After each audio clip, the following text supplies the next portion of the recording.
Hello everyone, this is Dipanjali and I welcome you all on my YouTube channel Study Time Media। बच्चों आज हम लोग class 9th की chemistry का third chapter that is atoms and molecules start करने वाले हैं।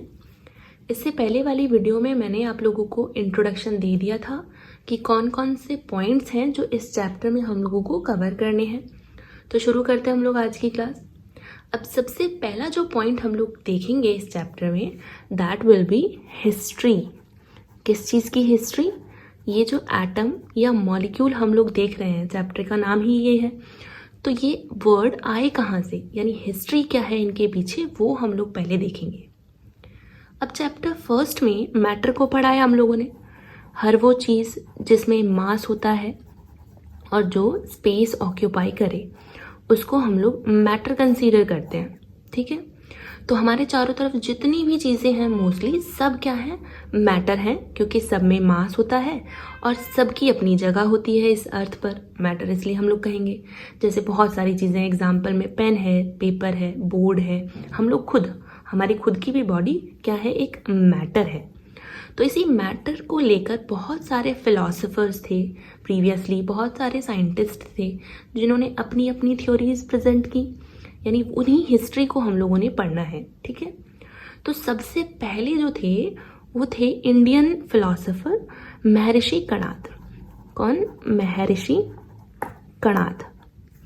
तो इन्होंने सबसे पहले हम लोगों को बताया था, यानी यहाँ से हम लोग शुरू करेंगे अपना हिस्ट्री को देखना। तो इन्होंने कहा कि ये जो मैटर हम लोग बोलते हैं ना, ये एक्चुअल में इसको इन्होंने क्या कहा, पदार्थ कहा। कि ये जो पदार्थ होता है, अगर हम इसको डिवाइड करते जाएं, अगर हम इसको तोड़ते जाएं, तो एक ऐसी सिचुएशन आ जाएगी, एक ऐसा पॉइंट आ जाएगा जिसको हम फर्दर डिवाइड नहीं कर सकते। जैसे मान लो मेरे पास ये स्टिक है और इसको मैं तोड़ती जाऊंगी तो एक छोटी सी स्टिक बन जाएगी, एक छोटा सा ये टूटता चला जाएगा। तो कोई ना कोई एक ऐसा पॉइंट आता चला जाएगा, एक लास्टली एक ऐसा पॉइंट आएगा जिसको मैं फर्दर डिवाइड नहीं कर सकते, फर्दर हम लोग डिवाइड नहीं कर सकते। और उसी पॉइंट को इन्होंने क्या कहा, परमाणु, ठीक है। उसको क्या कहा इन्होंने, परमाणु। तो कोई भी जो मैटर होती है उसको अगर हम डिवाइड करते जाएं तो एक ऐसे पॉइंट पर पहुंच जाते हैं जिसको हम फर्दर डिवाइड नहीं कर सकते, उसी को हम लोग क्या कहेंगे, परमाणु। यानी महर्षि कणाद ने उस वर्ड को, उसको क्या कहा, परमाणु कहा, ठीक है। और आज जो हम लोग यूज़ करते हैं इसी परमाणु की जगह वर्ड, वो है एटम, ठीक है। तो ये एटम जो है वो सबसे पहले एटम के बारे में बताया था एक इंडियन फिलोसोफर महर्षि कणाद। पहले साइंटिस्ट तो होते नहीं थे, फिलोसोफर थे, फिलोसफीज देते थे अपनी बहुत बेस्ट। तो उन्होंने ये बताया कि पदार्थ जो मैटर है, अगर उसको हम लोग डिवाइड करते जाएं, जैसे मान लो हमारी ही बॉडी है, अगर उसको डिवाइड करते जाएं तो सेल तक पहुंच जाते हैं हम लोग या नहीं। तो ऐसे ही इन्होंने भी बोला कि पदार्थ को डिवाइड करते जाएं तो एक ऐसा पॉइंट आ जाएगा जिसको फर्दर डिवाइड नहीं कर सकते, और वही पॉइंट जो स्मॉलेस्ट पॉइंट है दैट इज कॉल्ड एटम, यानी दैट इज कॉल्ड परमाणु इन हिज लैंग्वेज।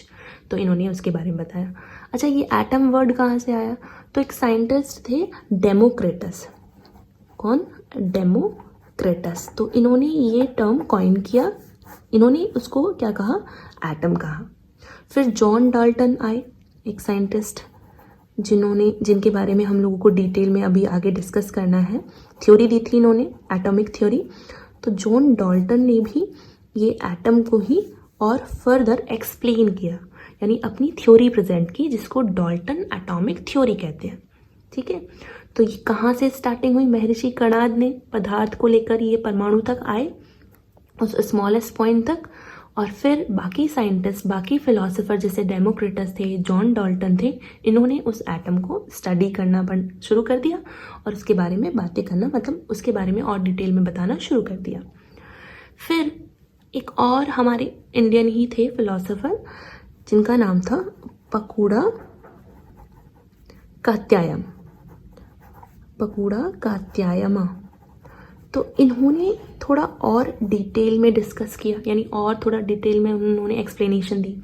इन्होंने एक नई बात बताई कि अगर हम ये जो एटम है, जिनको क्या बोला महर्षि कणाद ने, परमाणु, अगर हम परमाणुओं को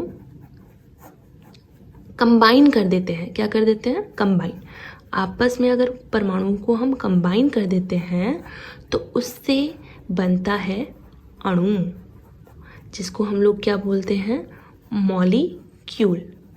तो ये मॉलिक्यूल का कॉन्सेप्ट कैसे आया, तो पकूड़ा कात्यायन ने बताया कि एटम जो है ना वो अकेला रहना ज़्यादा पसंद नहीं करता, मोस्टली वो कंबाइंड फॉर्म में ही होता है।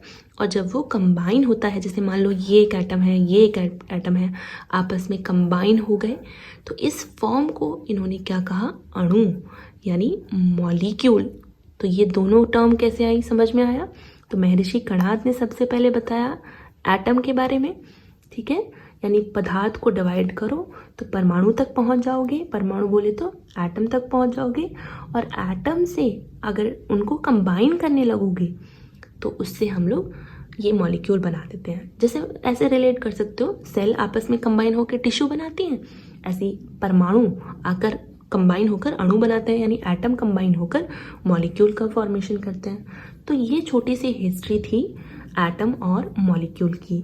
तो कौन कौन से हम लोगों ने फिलोसोफर और साइंटिस्ट पढ़े, सबसे पहले थे महर्षि कणाद, फिर हम लोगों ने, इसके बीच में भी बहुत सारे आए हैं वैसे तो, लेकिन मोस्टली जो हम लोगों को पढ़ने हैं तो डेमोक्रिटस, उसके बाद थर्ड नंबर पे जॉन डाल्टन ने थोड़ा एक्सप्लेनेशन दिया एटम के ही लेकर, और फिर आए लास्टली ये पकूड़ा कात्यायन। लास्टली नहीं कहेंगे, ये इनके बाद भी बहुत सारे साइंटिस्ट आए हैं, लेकिन इन्होंने ही बताया कौन सा कॉन्सेप्ट, मॉलिक्यूल का कॉन्सेप्ट, अणु का कॉन्सेप्ट, कि एटम ही आपस में कंबाइन होकर मॉलिक्यूल का फॉर्मेशन करते हैं।